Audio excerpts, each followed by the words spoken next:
금을 산다, 이 행위는 이 현물 금을 사는 거예요. 나중에 자녀한테 증여를 하기도 좋고 나중에 팔 때 양도소득세가 면제되는 부분 때문에 금융소득 종합과세 대상에서도 제외가 됩니다. 몰래 넘겨주면 완전 범죄 아니에요? 그쵸, 완전 범죄가 될 수 있겠죠. 근데 그러면 진짜 좋지만. 안녕하세요. 절세로 미래를 바꾸는 절세미녀 김연아 기사입니다. 제가 실물 금을 갖고 왔는데 지금 금값이 거의 2배 가까이 폭등을 하고 있어요. 그래서 다들 금테크 이렇게 말씀들을 하시거든요. 근데 사실 진짜 부자들은 이걸 그냥 단순히 재테크만 가지고 하진 않아요. 이거를 절세 수단으로 아주 잘 활용하고 있습니다.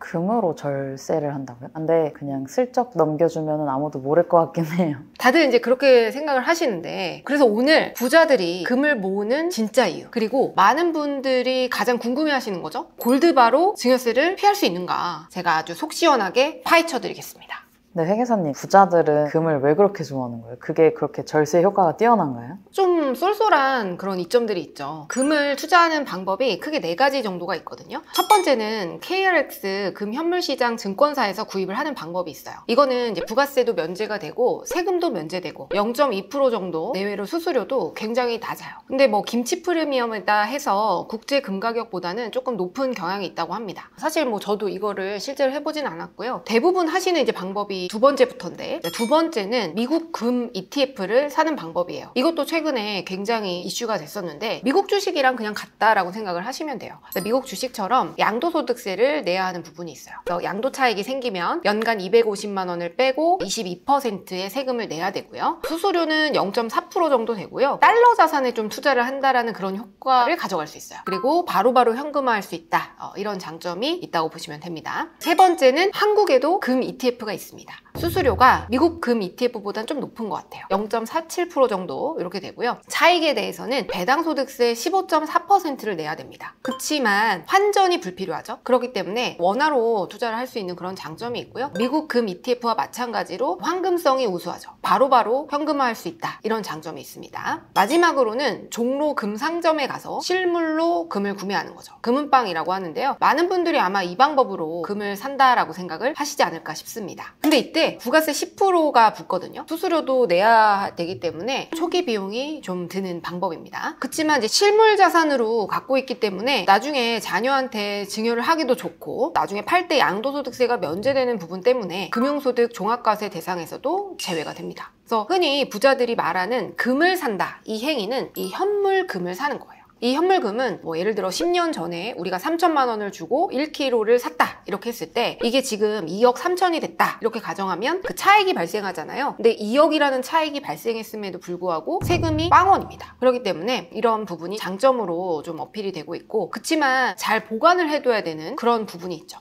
근데 세금이 0원이면 진짜 대박인데. 그러면은 진짜 골드바를 몰래 넘겨주면 완전 범죄 아니에요? 그쵸, 완전 범죄가 될 수 있겠죠. 근데 그러면 진짜 좋지만 사실 국세청이 그렇게 호락호락하지가 않습니다. 우리가 이 금을 살려면 현금을 일정 금액 이상 인출을 해야 되잖아요. 그러면 이제 그 기록이 금융정보분석원 FIU라고 하는 곳에 자동으로 넘어가게 돼요. 그래서 이게 고액 현금 거래 보고라고 하는데 하루에 1,000만 원 이상 입금을 하거나 출금을 하게 되면 은행에서 그 정보가 자동으로 일단 통보가 되는 거죠. 국세청에서는 이런 관련된 정보를 이제 주기적으로 모으고 있고요. 근데 이런 행위를 만약에 고령이신 부모님의 계좌로 돌아가시기 직전에 했다? 그러면 추정상속재산이라는 또 규정이 있어요. 그래서 부모님이 돌아가시기 전에 1년 이내 2억 원, 2년 이내 5억 원 이상 재산의 사용처를 자녀가 명확하게 밝히지 못하게 되면 국세청은 이 돈 출처가 불분명하다. 그러니까 상속받은 걸로 볼게요 하고 세금을 그냥 부과해버립니다. 진짜 문제는 또 이게 나중에 터져요. 이 몰래 받은 금을 팔아서 뭐 집을 산다거나 비싼 차를 산다거나 신용카드 대금으로 통장에 넣으시는 분들이 있어요. 그러면 국세청 입장에서는 이 돈 어디서 났어요? 하고 자금 출처 조사가 시작이 되겠죠. 국세청은 주소 변동뿐만 아니라 뭐 씀씀이가 커지는 거, 부동산 취득하는 거, 계좌까지도 사실 다 볼 수가 있는 거거든요. 그렇기 때문에 이걸 제대로 소명을 안 하면 증여세에다가 가산세까지 완전 세금 폭탄을 맞게 되는 거죠. 상속증여세는 기본적으로 우리가 10년 동안 과세를 할 수 있거든요. 근데 만약에 내가 일부러 고의를 가지고 신고를 안 하게 되면 이런 부정행위에 대해서는 15년까지 추적을 할 수 있습니다. 그러면 우리는 이렇게 돈을 출금하고 증여를 한 다음에 15년 동안 아무것도 할 수가 없어요.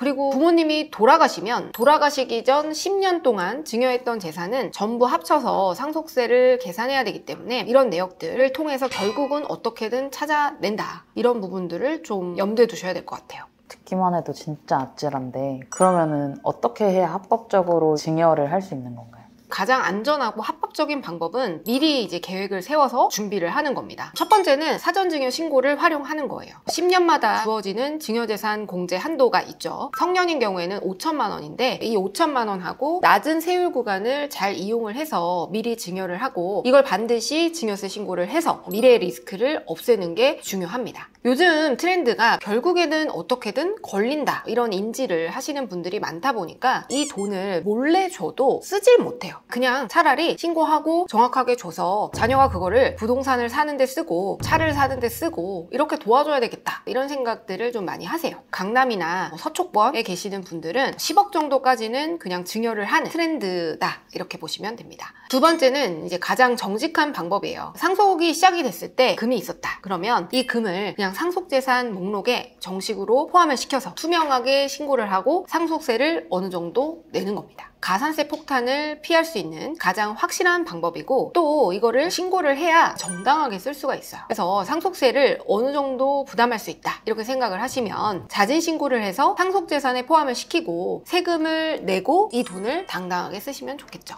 마지막으로 상속세는 우리 현금 납부가 원칙이거든요. 그렇기 때문에 현금 유동성이 이제 부족한 경우에는 이 부동산을 금매해야 되는 그런 상황이 발생할 수도 있어요. 그래서 자녀 이름으로 이런 종신보험 같은 걸 미리 들어서 세금 낼 돈을 마련해 두시는 것도 아주 현명한 방법입니다. 종신보험은 국세청에서 권장하는 방법이거든요. 본인을 계약자, 수익자로 가입을 해서 보험금을 받는다? 그러면 이거는 전혀 의미가 없어요. 상속세 폭탄이거든요. 예를 들어 내가 가입해서 내가 죽어서 10억을 우리 자녀가 받았다. 그럼 그냥 5억을 세금으로 내야 되거든요. 이렇게 하시면 안 되고요. 제일 좋은 방법은 자녀가 납입하게 하는 거예요. 자녀를 계약자와 수익자로 해서 종신보험을 가입하게 하는 건데 피보험자는 부모로 하는 거죠. 자녀에게 일정 금액을 증여를 하고 해당 자금으로 보험료를 내고 나중에 사망보험금이 부모님이 돌아가셨을 때 나오게 되죠. 이거는 자녀가 받게 되는데 이때는 세금이 전혀 없이 전액 비과세가 됩니다. 보통 내가 낸 돈보다 한 140%에서 150% 정도를 받게 되거든요. 그리고 자녀에게 이제 증여를 해줘도 보험료를 낼 그런 여력이 부족하다 이렇게 하시면 보통 이제 배우자하고 크로스로 가입을 하는 방법도 있어요. 이 부분은 좀 복잡하기도 하고 저희 회사만의 또 시크릿한 전략이기 때문에 이 부분은 또 나중에 기회가 되면 말씀을 드리도록 하겠습니다.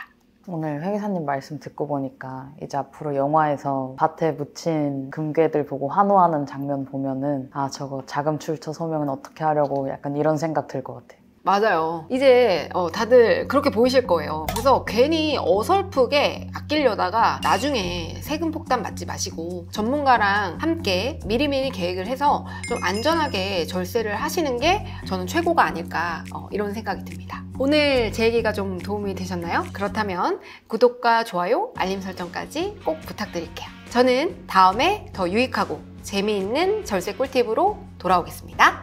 감사합니다. 안녕!